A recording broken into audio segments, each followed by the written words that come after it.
Welcome to the BumbleKast. I'm your host, Ian Flynn, the Bumble King, and joining me as always is my Bumble co-host, Kyle, JCRB Krause. Hello. Welcome to whatever day this is. Monday, I think. Yes. It's supposed to be a Monday. I don't know. It's the day Garfield. It's the day Garfield hates. This late into the year, time is fluid. Who cares?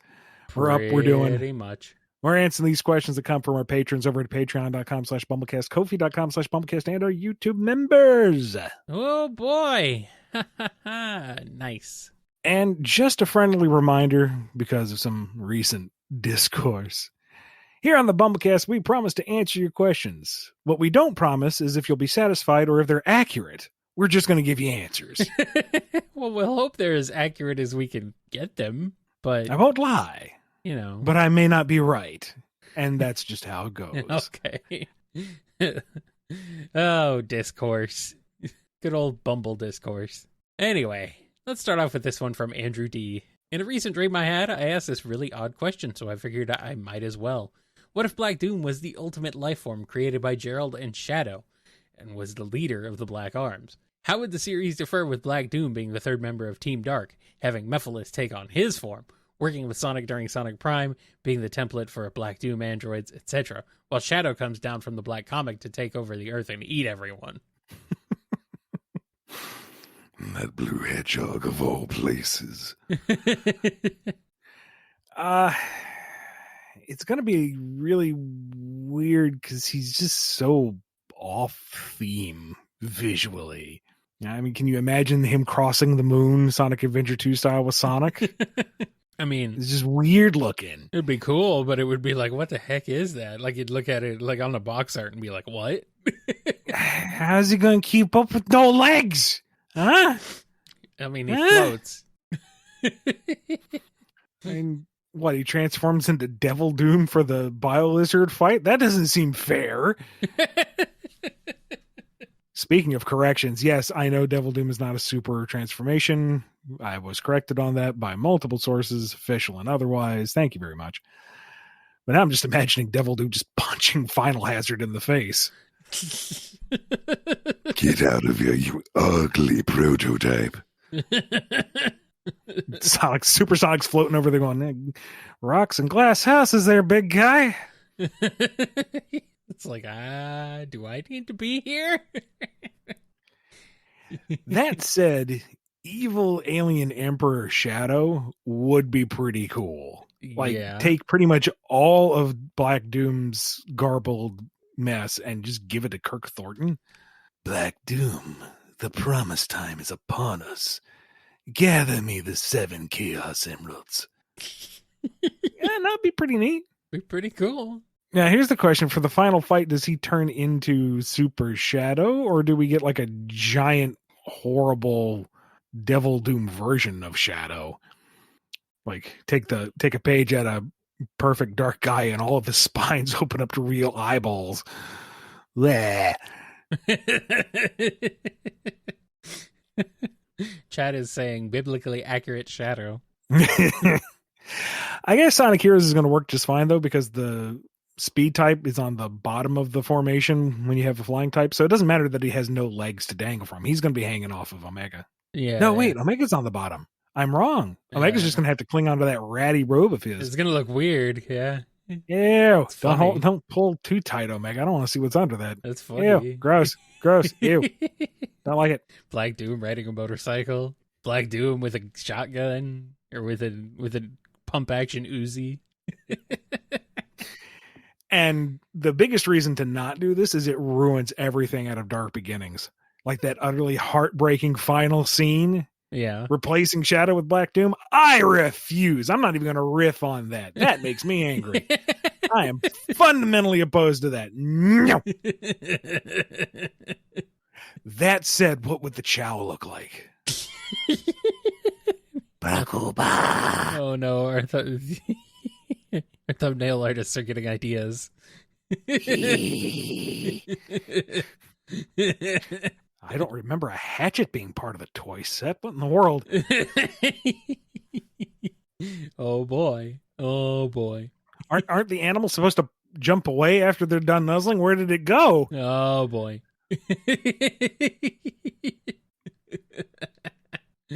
Yeah. Terrifying. Ooh. Ooh.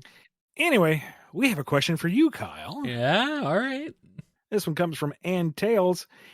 Thank you for taking the opportunity to simp Stan for Blaze in my previous question. Now, please continue the Stan train by raving about another character you enjoy, including as much headcanon as you like. Okay. How about Whisper? Are we allowed to talk about Whisper? I hope so, because every day. Otherwise we'd have a problem on this show. Because we talk about Whisper a lot on this show, but you know what? She deserves it. Ian, please stop torturing this poor creature. She does not deserve all this trauma heat that you've heaped on her. We got one more stop on the trauma train, but no, I think folks will enjoy it. No, why? I don't mean that ironically. I think you'll see. Why are you doing this to the poor wolf girl? Does not deserve this trauma. How could you do this? How could you do this to me, Ian Flynn? This is a personal attack. I'm deciding right now. Yeah. This is a personal attack on me personally.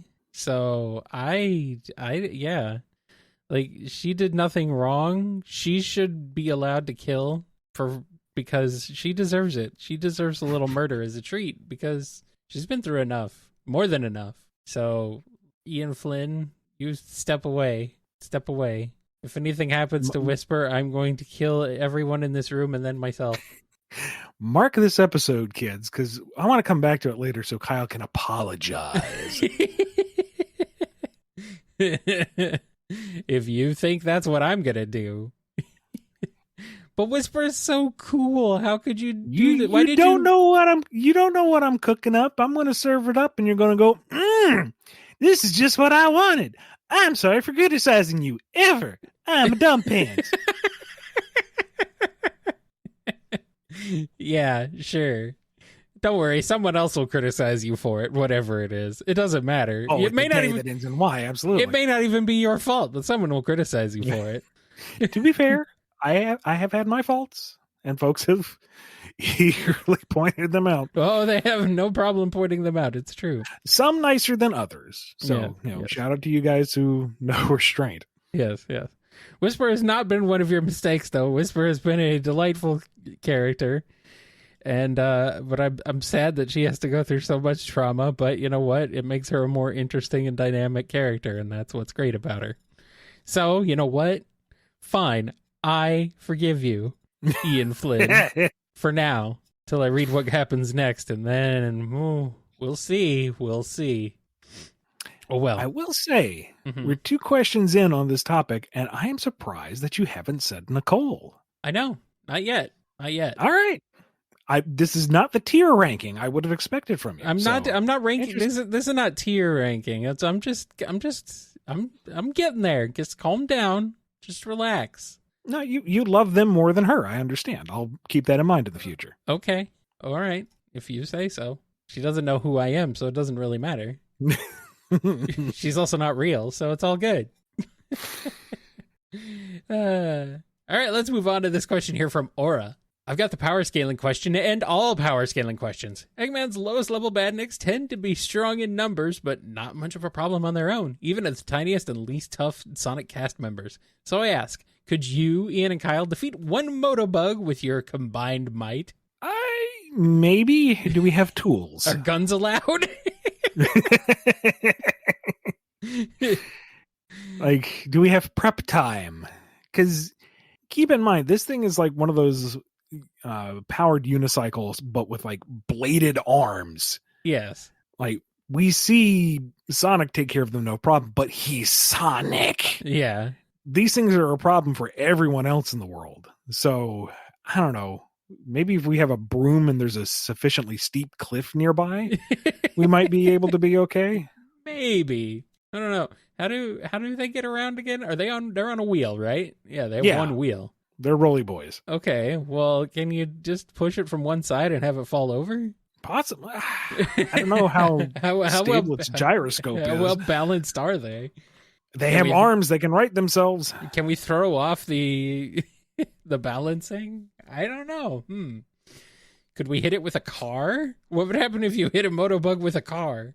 Who survives that altercation? I would imagine you bust it, but your car is going to need to go in the shop. That might be totaled. Oh, yeah. Whose car are we using? I don't want to. I don't need my know. car, man. We have a lot of cars. I mean, there's a lot of cars around here. We can just use one. It's fine. Bumble compound's full of cars. What about a Cybertruck? What about Starline's car? He's not using it. Applying a Cybertruck could damage a Motobug. Hey, man, those sharp PS1 polygons are no joke. I don't know. Given the man behind it, I'm surprised if the Cybertruck doesn't bust open and a flicky comes out. You'd think. Anyway, question from Chaos Sonic 1. With Shadow Generations returning, how would you bring back the special weapons from Shadow the Hedgehog? They are as follows: the Egg Vacuum, Heel Cannon, Omochao Gun, Samurai Blade, Satellite Gun, and the Shadow Rifle. For those that don't remember the Shadow Rifle one must beat the last story. I don't think they need to be canon. I'd just toss them into the game. Make them a fun little Easter egg thing. Like Egg Vacuum, I mean, I feel bad for Billy Hatcher, but I don't know if he's relevant enough to warrant that acknowledgement. I'm sorry, Billy. Bring back Billy Hatcher, Sega. Do it. You're bringing back all sorts of stuff. Do it. Heel Cannon is an interesting... That I could see showing up in, like, the lore somewhere. Like, the medical division just shoots you full of healing rays. You have the TF2 medic now as part of the Sonic lore. Omochao Gun is just a joke. I am fine with that being just a joke, or Tails' novelty gun. I could see him building that goofy thing. Samurai Blade, he just needs to have that. Like, give it to him. I have a sword now. Okay. Let Shadow have a sword. Sure, he can't use it to stab things, but Well, I guess he can stab robots. He can't stab people. And Infinite was supposed to have a signature sword. Let Infinite come back and them have a kick-ass samurai showdown fight. I mean, why not? Come on. Let's get Studio Gigax in on this. I mean, we've seen what they've done with our beginnings. Satellite Gun, I liked that one. That was fun. Yeah. And that, I don't know, give that to gun personnel for like a big event. It's kind of a broken weapon. Point, click, dead. And Shadow Rifle, I mean, he's got a signature motorcycle. Why doesn't he have a signature rifle? Let Shadow have his own gun. But I don't know.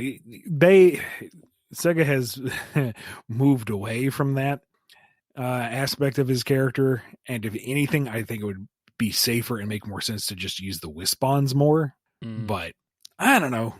Never say never. Maybe someday. You gotta have some gun skins for the inevitable Fortnite crossover, right? True enough. And we did get the Omochao Gun in that Something About Shadow episode, so... There you go. All right. Let's move on to this one here from Comic the Hedgehog. If you had to continue the saddest Shadow the Hedgehog game ending right where it left off, the one where he's depressed and Vector is trying to help, how would you do it? How would you have Shadow heal, or not heal, from learning of all the destruction he'd unintentionally caused? I do not remember this specifically. Like, which route was this? I don't know. Like, I'm remembering the Ark as the battleground. See, I haven't committed these to as much memory because they're all non-canon. Why worry about them? But you should know, Ian, that this show would prompt people to think, hey, what would happen if this ending were canon? Yeah. And we've said before that I would love to do a what if type thing, and Shadow's game is just right potential. Yeah. But that also would require me to go back and do research. But Shadow being mopey about destruction he's caused just seems so oddly out of character for him. Yeah. He does what he has to get the job done. But I don't know, maybe he gets over it. I mean, he's got his good buddy Vector there to help him out. His close bosom chum. Oh, sure, of Who's course. We know always going around having adventures with all the time. Mm-hmm. You know, the unofficial fourth member of Team Dark, Vector. Of course. What? What? What are you talking about? Short answer is I don't know off the top of my head how to address that because it's silly. It is. It is. Well, I mean, at least Shadow helped Vector find the computer room. Yeah. You must not hate him that much, then. Maybe the real computer room with the friends we made along the way. Shadow's like, I don't have any friends. Keep telling yourself that, buddy. CTFeologist has a question. Is the non-legal roadblock preventing the Battle Cuckoo Empire from coming back that the average quote-unquote mook is a flesh and blood birdman and not a robot, preventing you going as hard on action with them as you could with a robot? Are the Battlebirds being kept out by their susceptibility to having war crimes committed against them? Look, they started it. They can get a punch to the beak. They're the ones going around committing the war crimes. What do you want? Exactly. It's not something I can really talk about publicly, but it's not that in depth. No. And here's one from Dawson the Dachshund. Rough and Tumble find a disposable camera that shows the near future of everything it takes a photo of, but the camera only has 10 photos of film. How do they use this power, and what does the future hold? It's going to take them 5 photos to figure out that's what the camera does. And then they're going to fight over who gets to use the camera or to see what's going to happen for the next 5 photos. Nothing is going to get accomplished outside of them wasting the opportunity. All their film is going to just be a blurry mess. Yes. And then when the whole world goes blurry after they're done, we'll be like, well, I guess that's what happened. The last photo is the 2 of them bickering over the broken, useless camera. And they realize that's the last photo, so they start fighting over the broken, useless camera. Well, it's a good thing that Rough and Tumble are not in charge of our future. It's a good thing. They're not even in charge of their own future. Here's one from DDR Master M. What elaborate Halloween or trick-or-treating setups do the Sonic cast come up with? Please include Sonic and Tails, Amy, and Tangle, and at least 2 others of you or Kyle's choosing. Well, Tails is going to go all out with the Halloween decorations, like full animatronics, custom AI-driven reactions from the various ghoulies stationed around his place. Of course. It's nothing too scary, you know. He's going. He knows Cream is coming by. He knows Charmy's coming by. He knows Vector's coming by. He's going full Tim Taylor. Yeah. Amy is running the daytime fun version for the small children. You know, the hay maze that's no taller than they are, and you know has a bubble fountain going on. Ooh, the bubbles! You know, scary. It's a wholesome thing. Bubbles are scary, man. And you know, enough bubbles, you get really disoriented. I mean, you try running through a car wash sometime. Anyway, no Sonic is setting out to beat his last record of the number of times he can visit every house on the block and how many times he can change costume before people catch on. Last time was once. I was going to say. And Tangle, coin flip between going trick-or-treating and making sure that Whisper is okay doing the trick-or-treating. Look, everyone has a mask. That's what they're there for. It's just fun. Go down DEFCON, what is it, 1 or 5 is the high one. Just relax, okay? We're having a good time. Or harmless pranks on everyone, like lifting trick-or-treat pails from the rafters or from the tree branches and then delivering it back once somebody figures out that it's gone. You know, nothing, like not going to egg someone's house, but... Unless it's Eggman's house. Well, yeah, but he'll love it. Really? Eggman wants his house to get egged? No, of course not. That's just her excuse. Oh, okay. It's thematic. It's vandalism. And she goes through Tails' haunted house at least 5 times. Like, of course. She loves it. Absolutely adores it. And 2 others. I don't know. Omega ruins everything because he thinks the animatronics are Eggman robots. Uh-oh. Groovy. Save that for the end of the night, though, so everyone can have a little bit of fun. Okay. And if that's too mean, then, you know, Omega doesn't do it. It's Knuckles who thinks it's actual, like, movie monsters come to life. Okay. Don't worry, Tails, I'll save you. Smash, smash, smash. Knuckles, no. Knuckles, yes. I was wondering, does Knuckles know what Halloween is? It's the one day that he tries to stay on Angel Island because all those weird spirits start walking around, taunting you. I mean, yeah, I guess since Pumpkin Hill is actually haunted, he would assume that it's always that Halloween is like that. Halloween is actual spirits. I guess that makes some sense. One day where everything's spooky. No thanks. Gonna sit up here with my giant nightlight. I mean, Master Emerald. Silly. Here's a question from Friend Stories. This one's sponsored by Brain Shark. Mr. Flynn, I humbly make this request for your daughter's hand in marriage, says a very nervous and sweaty SBO. By the way, he's been dating Tinkle for a few weeks now. What do you say/do? You come to me on this, the day where I'm trying to get a deadline done. Let's see if I can, like, cause him to dehydrate out of absolute fear. Oh, no. The actual response is, what are you talking about? How are you an actual individual? When did the talking chameleon get in my place? What's going on? Oi. Oh, man. So... And as he's, you know, fumbling with his hands trying to think of some kind of reply because he put a lot of effort into the breaking the fourth wall here just to ask this, I just make a little dismissive hand wave and say, I don't do ships. Well, there you go. Then do what you want, I guess. Is that what you're essentially saying? Do whatever? Hey, it's Evan's problem now. She's lead writer. Oh, okay.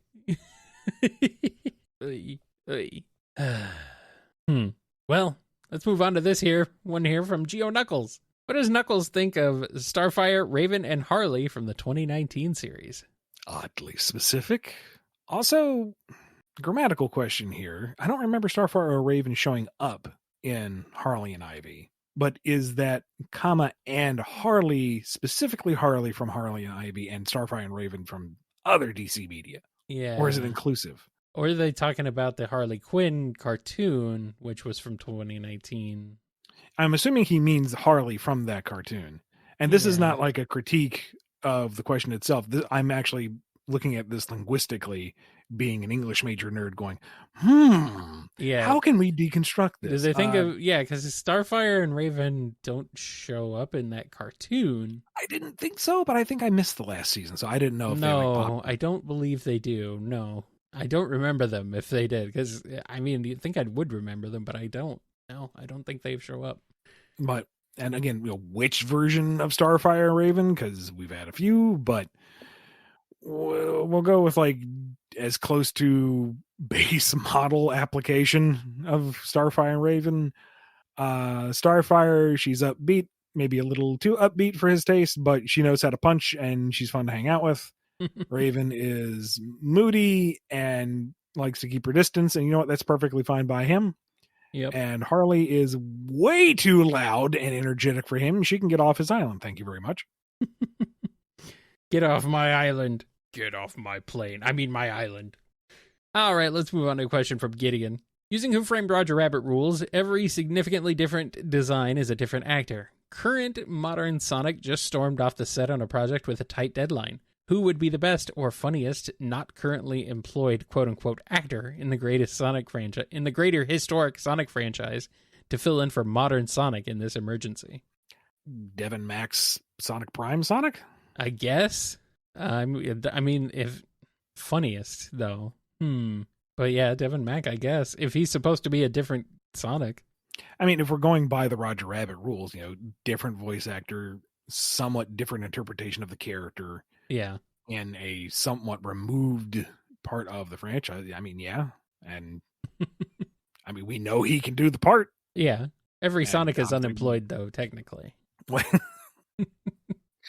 And while I really enjoy, you know, how the work of the current cast, I would not be opposed for the Prime crew to come in if, you know, things were to work out that way. I feel like I have to be very careful with the wording here because I don't want anyone to lose their job necessarily. But, you know, I enjoyed what they did in Prime. So Yeah. I don't know what the solution to that is, short of do more Sonic stuff all the time. Why not? I don't know. Have multiple voice actors. Sure. Could work. And our last question before we take a break is from Hero Squad. Scourge is dead, and Elise has to kiss him. How it go? She's got to look around going, do I have to? Is this really necessary? I mean, no. Eggman, you've got a big airship. Can't that shoot a lot of missile thingies at Solaris? Amy, you haven't gone super yet. You want to tag in with Shadow and Silver? Yes. Anybody? Really? Really? It smells like motor oil and garlic. Oh, God. Oh, what kids have been hanging out with Wario? Is this really necessary, guys? I mean, Ah. She leans in and just, vomits up a second round of the flames of disasters. No. Super Amy, go for it. Please. Oh, please. Super Amy, please. Solaris versus Super Amy. That sounds way better. No. I think we need to take a break to cleanse ourselves from this idea and come back with more on the BumbleKast.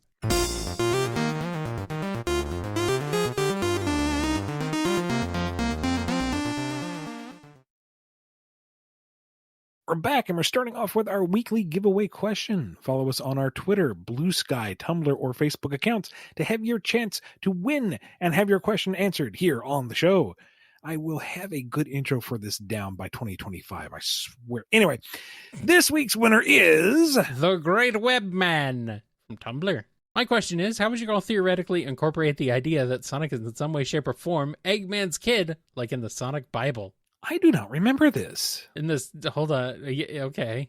It's like the Sonic Bible, the original Bible. I don't remember that. Like the one where he was in Minnesota and ate grubs and stuff. Not Minnesota, right? It's Nebraska. Okay. Minnesota and Nebraska are different places, Ian. Please do not get the Midwest confused. The Midwest. Okay. I don't remember him being related to Eggman in that. I don't remember that either, honestly. Then again, it's been a long time since I've even thought about it because it's not pertinent to anything that's going on right now. That's where that is where the Sonic was brown and ran on a treadmill and turned blue by running really fast, right? Is that where that originated from, or is that only in Fleetway? I was pretty sure that was just a Fleetway thing. I thought that was in the original Bible too, but I don't know. Yeah, he's gonna say. I thought it was. Well, which the Bible is the Sonic Bible is the original Western American lore, right? Yeah, and that's where Fleetway got that idea from, was from that. Okay. Yeah, that's what I thought. But regardless, the best I can come up with is a surrogate father figure. He adopted Sonic and then became the bad guy. The bad guy. He's not a bad guy. He's just drawn that way. How would you incorporate that idea, though, Ian? Oh, here and now? I don't know. Maybe. I don't know. I might retire and just say, nope, I'm not doing this. Really? That's your breaking point? Of all the things. Of all the things. Come on. I could make it work. I don't wanna. Of all the things, that's the one that breaks Okay, you. Fine. If we're going to incorporate it, that's the surprise twist ending for the end of the franchise. Eggman just finally surrenders and goes, all right, fine, you won. Nice job, son. Thanks, Dad. Roll credits. And you're like, wait, what?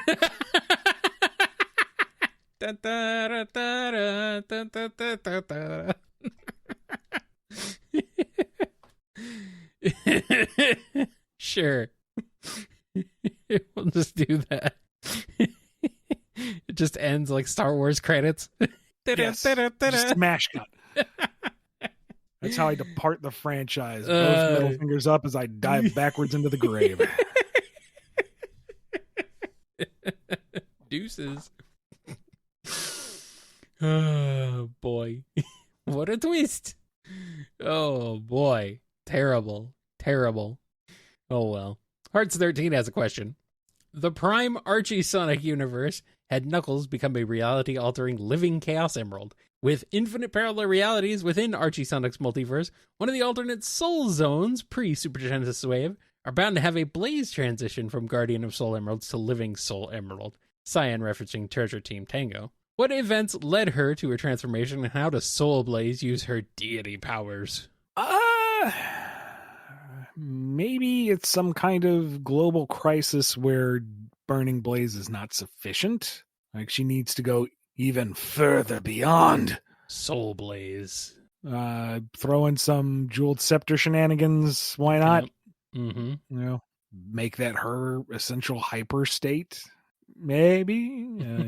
What would be the visual theme, though? Well, I mean, Cyan was the one suggested here by Hearts for Treasure Team Tango, so blue. I mean, I guess maybe go a step further from the Burning Blaze appearance and just really lean into the idea that she is living flame. Mm-hmm. Like, not just that the top knot is on fire, but like you can't really tell where her head ends and the flame begins. Like she's almost an ethereal spirit. Okay, so she's very judgmental frown. She's Ghost Rider then. Yeah, I guess. All right. Something like that. She just is flame. And then how does she use her power? Smite. There you go. Like, sorry if you're a bad guy, you ain't anymore. Smite. Mm-hmm. Mm-hmm. Or maybe that. I don't remember there being two suns around this planet. Oh boy. You're in trouble now. You're in some real trouble. The timing of this, I'm tempted to make a Genshin reference, but 5.1 just dropped and folks may still be catching up, so I shall abstain. I wonder what the crossover is between Sonic fans, BumbleKast fans, and Genshin fans. You might be the only one in that. What is the loneliest number that you ever knew? Yeah, you might be the only one in that Venn diagram, Ian. I don't know. Either way, here's one from Major Bunny. I don't really have a question this month, so here's a free pass to talk about Foreign from Drogoon and how you developed him for as long as you'd like. Fun fact, did you know that Major Bunny's extremely attractive and smells nice? I've never met her. It's true. I've never met her, but I assume so. Yes. So Foreign is in a way, a linchpin in terms of supporting characters, because Wind herself is something of a force of nature. She is kind of chaotic. She's ruled by impulse, and given her power and pedigree, that makes her extremely dangerous. And that's something Foreign knew from the get-go. And so he has tried to guide her as she grew up so that much power and impetus was directed in constructive ways. And one of my favorite characters in any kind of dynamic is the straight foil. Everyone else can be wacky and goofy and chaotic, and then you need somebody for them to bounce off of. And with Wind's, high gremlin energy, and Jabun's missing the forest for the trees, but very confidently half the time, and then Lissy's just pure beacon of goodness and sweetness, when you bounce it all against Foreign, who is trying to keep things somewhat resembling order, it just makes for a fun bit of chemistry between all of them. You can't really root for him too much because he's the fuddy-duddy. He's the stick in the mud.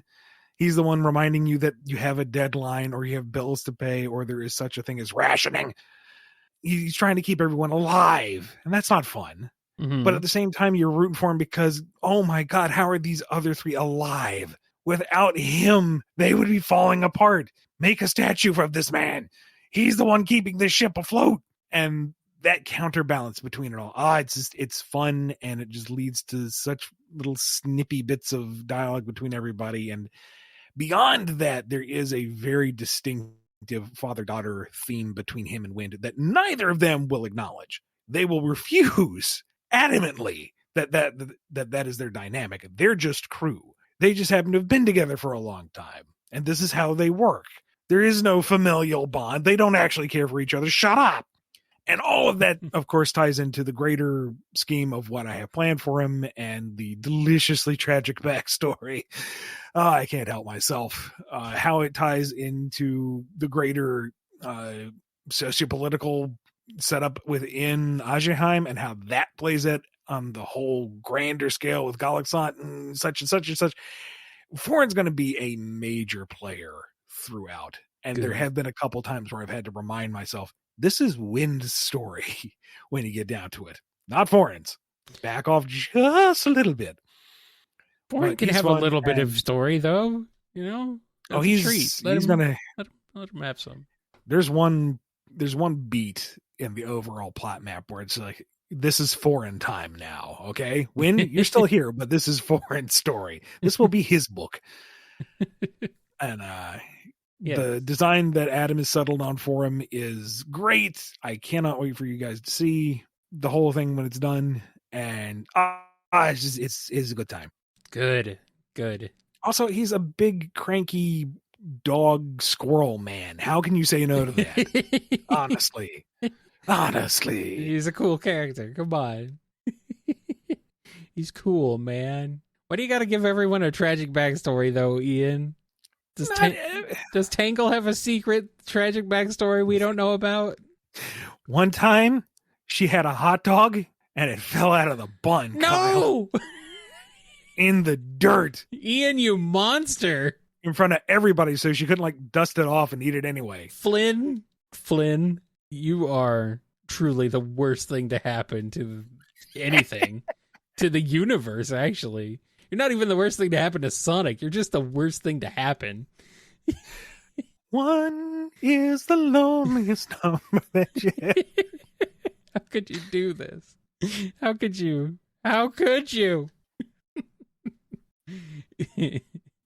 Mixiger17 has a question. Since they're all close enough in age that it could have happened, for better or worse, how do you think it would have gone if shenanigans occurred and baby Ivo was raised by the Hedgehog family with his big brother Chuck and eventual baby brother Jules?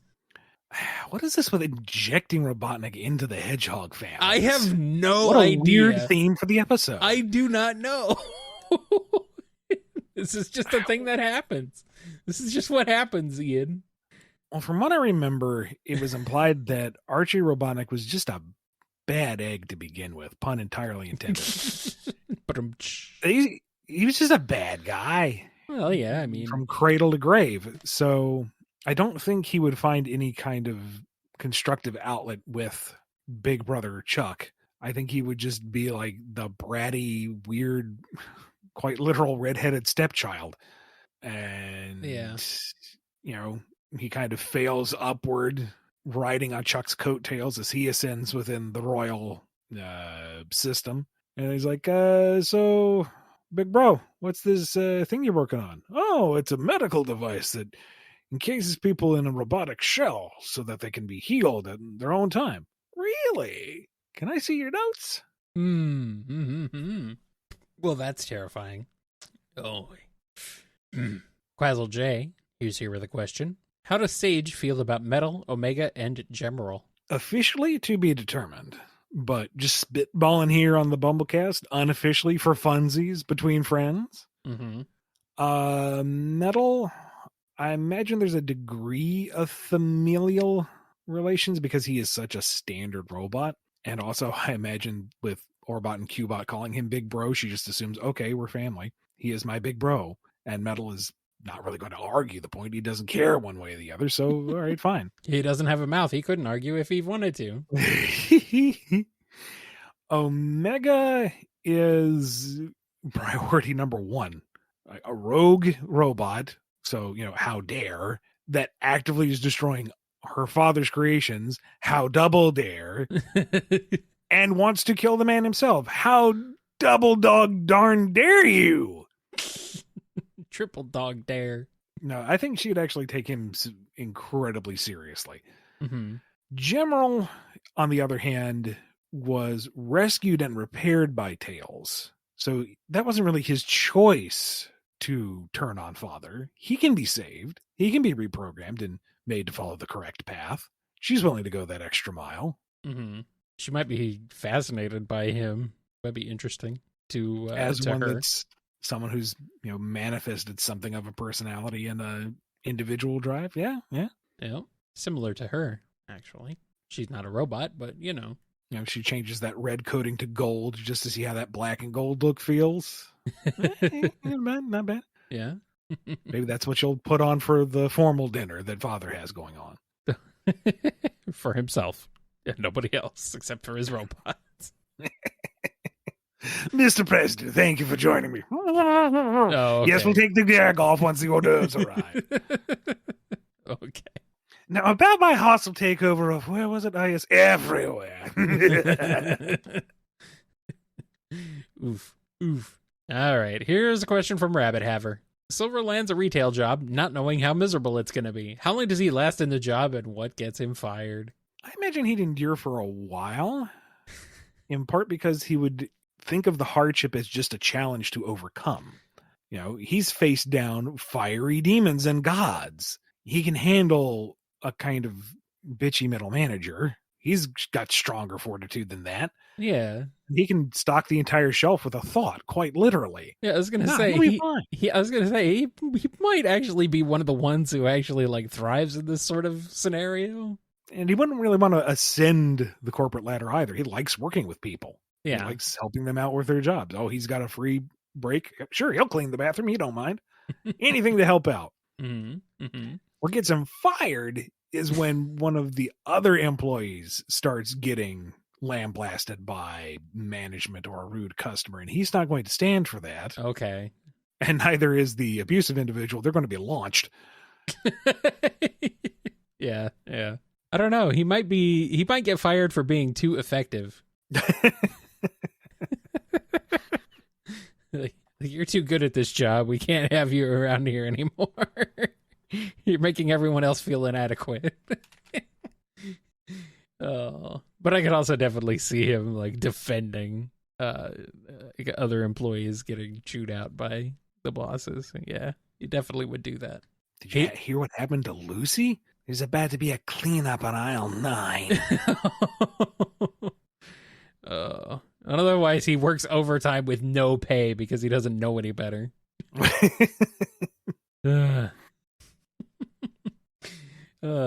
Reckons has a question. Ian, I'd like you to pitch a Sonic Boom episode, guest starring Papyrus Undertale and his brother Sans. The surname Undertale never fails to crack me up. That's not their names? I don't know. I mean, what else are you going to call them? So they were wandering the underground and they trying to find a way to the surface, and they just happened to exit onto Hedgehog Island because that makes sense. And Papyrus goes about out of his way to make friends with all these weird looking monsters all over the island. He's seen as a little odd, but he's generally nice. Get along. Yeah. Knuckles even eats the frozen spaghetti. It's the best he's ever had. He immediately apologizes to Sonic. He didn't mean to make him blue.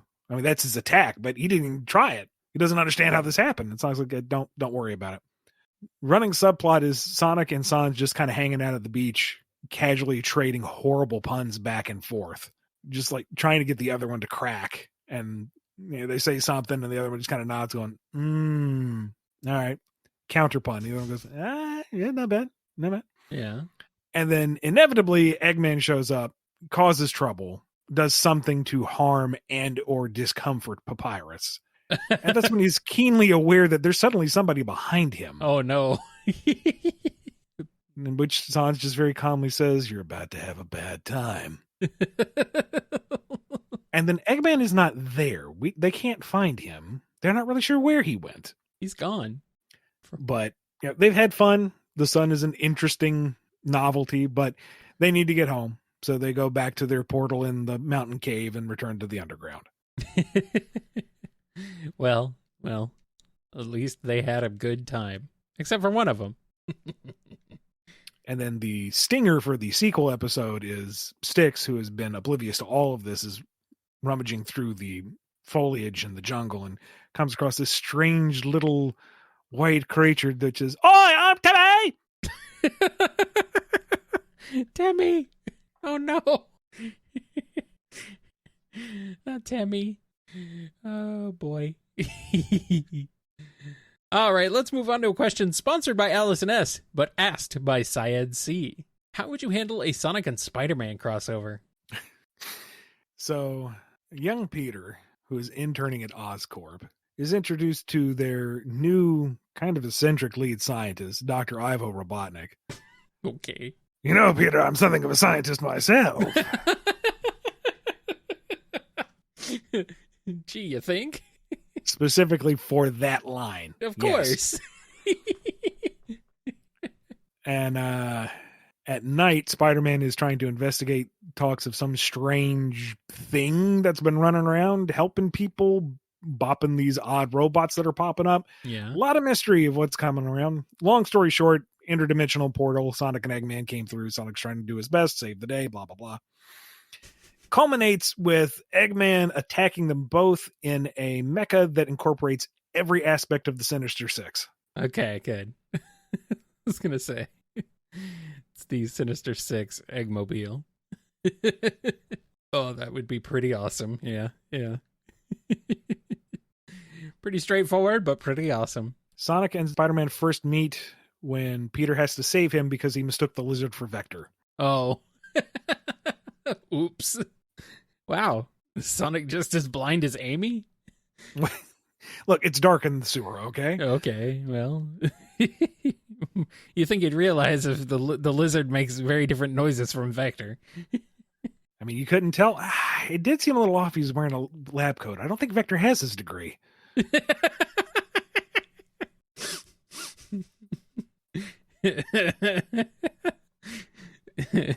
Sonic finds a lizard who's just screaming, "I can't find the computer room." And be like, well, it must be Vector. Also have to have some kind of setup where Peter yells out, "Miles!" and Tails and Morales look up, go, "What?" Oh, Tails is there too. Okay, good. Just for that joke. Okay. It's only that one panel. There's no other kind. There's nothing. Tails is only there for one panel.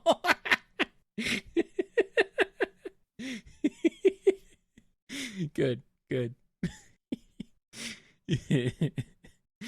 All right, here's one from Scurvy Pirate Dog.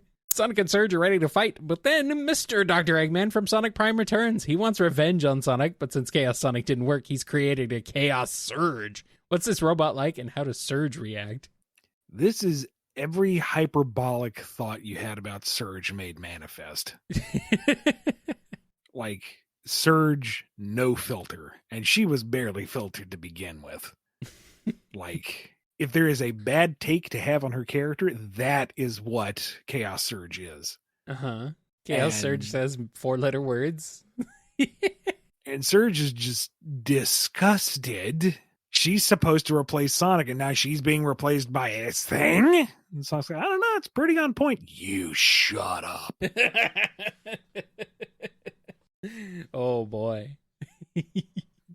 Would you like some help destroying the... I don't need your help. All right. Just holler if you want me to tag in. Shut up. Oh, it's in stereo. Neat. And it would be a bit of a hard fight, but she would manage to eventually tear it to shreds. Okay, good. Don't let Surge get jobbed by her own clone robot. Well, it's the Metal Sonic principle. It needs to at least do some damage. Well, yes, but the original always will overcome. Of course. Truly the fake Tenrec around here. All right. We got one from Soccer Cot. REM from Sonic Dream Team is standing in the corner in the spotlight, losing her religion. How do Sonic, Knuckles, Tails, Rouge, and Cream react? Well, for all of them, they thought that they heard her laughing. They thought that they heard her sing. And each one in their own way think they thought they heard her try. They haven't said enough. And this is what happened when I actually get the song reference, kids. It's rare, but it happens. Did you know what this was before looking it up? I had to look it up to get the lyrics, but okay. Yeah, I did. I knew this one. You knew it was an REM reference. Okay, good. Yeah. Finally did it. Finally. You like I'm looking at it going, what is this? I know this. You got him. You found one. And it's good because I had the lyrics completely wrong all this time, so now I'm educated. Now you know. All right, Sonic Sword Fighter has a question. Tails opens up a speech to a group of Nermies with Hermes, Shermies, and Thermies. How do they react? Utter confusion. Yeah. Is he having a stroke? Is that kid okay? What is he saying? Everyone's lost. What is he talking about? Oh no. Oh boy. Spoiler 1001 has a question. Oh no, Supersonic sneezes in midair. Does he shoot backwards from the force? No, he just spins like a Roman candle. Oh, darn. Watch. I was going to say, it's a hilarious thought of Supersonic sneezing and blasting back like he got hit by one of the Titans from Frontiers. Everybody's supersonic sneezing. Gonna lift your feet right off the ground. Pretty much. Sneezes and rips a hole in space-time. So that's how Sonic got to Jupiter, to get more stupider. And we got a question from Steph Cube. One more question about Whisper and Tangle in Sonic X. We all remember the ship episode where Sonic tries to trick his friends into escaping. I personally feel like Sonic was out of character in that episode, but anyway, my question is, how do you think Sonic would try to trick Tangle and Whisper into wanting to leave the ship? And how mad would they be at him when they found out the truth? Okay, so yes, you are right that he was a little out of alignment with that episode, but that is perhaps my single favorite episode of Sonic X. It's like a Twitter takeover before Twitter takeovers happened. That is the funniest thing. Yeah. Like everything about that episode is hysterical. Love it. Love it. Love it. It's Tangle and Whisper.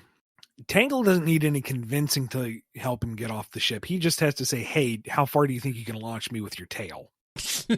Yeah. And she will like intertwine that across multiple decks to get the tension to see if she can actually launch him from the ship back to shore. She wants to see if she can do it. It's going to be great. Until somebody pops in to say, but if you miss, he's just going to land right in the water. And she's like, oh, yeah. Sorry, Blue. Really care about you. Don't want to risk it. No, it's okay. Risk it. Risk it. And then for Whisper, he convinces her that Tangle has been kidnapped and the kidnappers have gone ashore and they have to hijack a lifeboat or something to get back to shore to rescue her, because if they don't get the ransom within the next 30 minutes, she's as good as dead. Oh boy. And he's doing his absolute best to steer them to the nearest lifeboat without running into Tangle. But she's trying to say hey to them anyway. So he's steering her around corners and into rooms, and we're hiding from the terrorists that already kidnapped Tangle. They're keeping track of us, and we're trying to stay under the radar. Yeah, so they don't call for reinforcements. This plan is making less and less sense. Hey, look, I can't make any sense of it. Either they're the bad guys, let's just go. Until finally they run into Tangle as they're like disengaging from the ship. Mm-hmm. Hey guys, where are you going?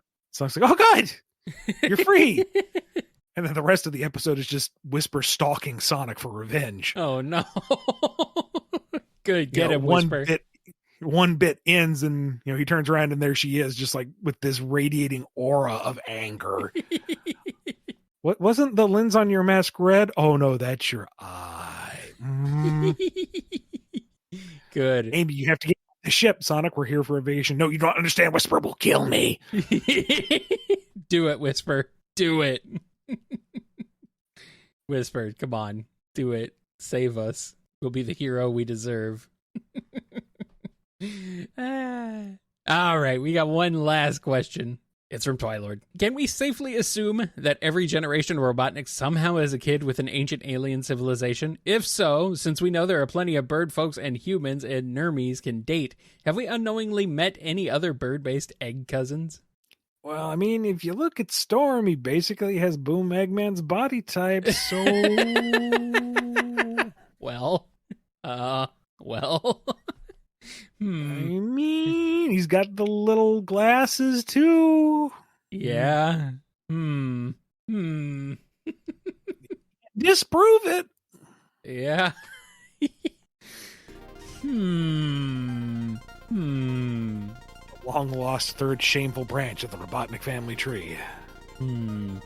Well, on that suspiciously suspicious note, I think it's time to end this episode of the BumbleKast. Thank you to everyone who supports the show via patreon.com/BumbleKast, Ko-fi.com/BumbleKast, or by being a YouTube member. Be good to yourselves, be good to each other, and we will see you next time on the BumbleKast. This is why Jet's dad will never come home, huh?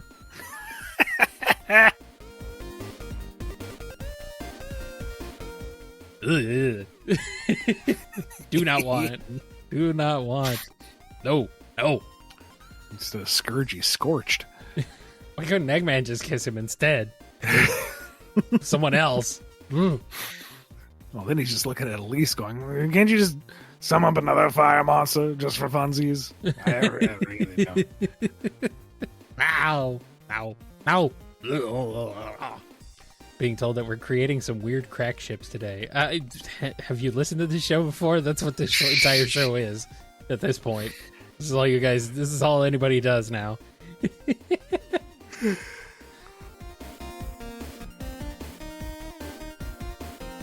You've been listening to the BumbleKast, a co-production of Bumble King Comics and the KNGI Network. Original theme music composed by Ken Coda Snyder. Remixed intro by T-Lopes. Find out more information, along with podcast feeder links, MP3 downloads, and more at bumbleking.com and kngi.org.